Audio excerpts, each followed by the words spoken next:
কাজল মেঘে আকাশ ঢাকা হঠাৎ গেল উড়ে, দুধের মতো সাদা বকের সারি আকাশ জুড়ে। গদাই যেতে মাঠের পথে দেখলো এ বাহার, আনন্দেতে অবশ হলো, রইল না হোস্তার। আমাদের আজকের গল্প মেঘের বুকে বকের শোভা। গদাইয়ের বয়স এখন 6 বছর। গ্রামের ছেলে মেয়ে, যুবা বৃদ্ধ সবাই তাকে ভালোবাসে। নতুন খাবার কিছু করলে আগে গদাইকে দেয়। ছোট ছেলে হলে কি হবে, গদাই যে চিন্তা করে বড়দের মতো। একদিন জ্যৈষ্ঠ কি আষাঢ় মাস হবে, গদাই টেকোয় করে মুড়ি নিয়ে মাঠের আল পথ দিয়ে খেতে খেতে যাচ্ছে। আকাশে একখানা সুন্দর জল ভরা মেঘ উঠেছে, সে তাই দেখছে আর খাচ্ছে। দেখতে দেখতে মেঘখানা আকাশ প্রায় ছেয়ে ফেলেছে।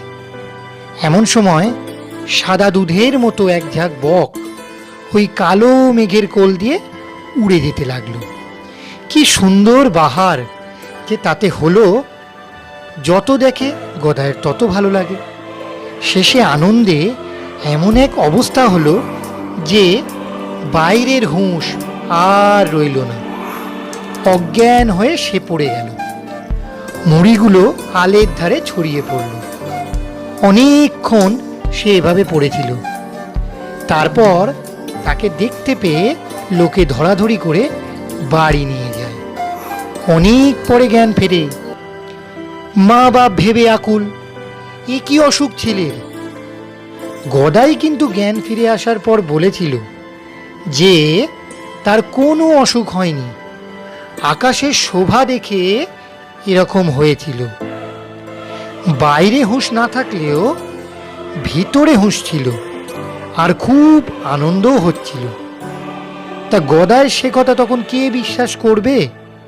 শোনা যায় প্রকৃতির মনোরম শোভা দেখে কোনো কোনো বয়স্ক বড় কবি বা শিল্পীরও এরকম হয়েছে। কিন্তু ওইটুকু ছেলের এরকম হওয়া কে কবে শুনেছে বা দেখেছে?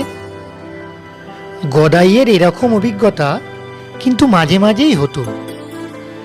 ছোট্ট বন্ধুরা, তোমরা জানো কি এই গদাই পরবর্তীকালে আমাদের সকলের প্রিয় শ্রীরামকৃষ্ণদেব। তাহলে আজকের মতো এইটুকুই। এরকম সুন্দর ছোট ছোট গল্প নিয়ে তোমাদের সাথে আবার দেখা হবে। টাটা।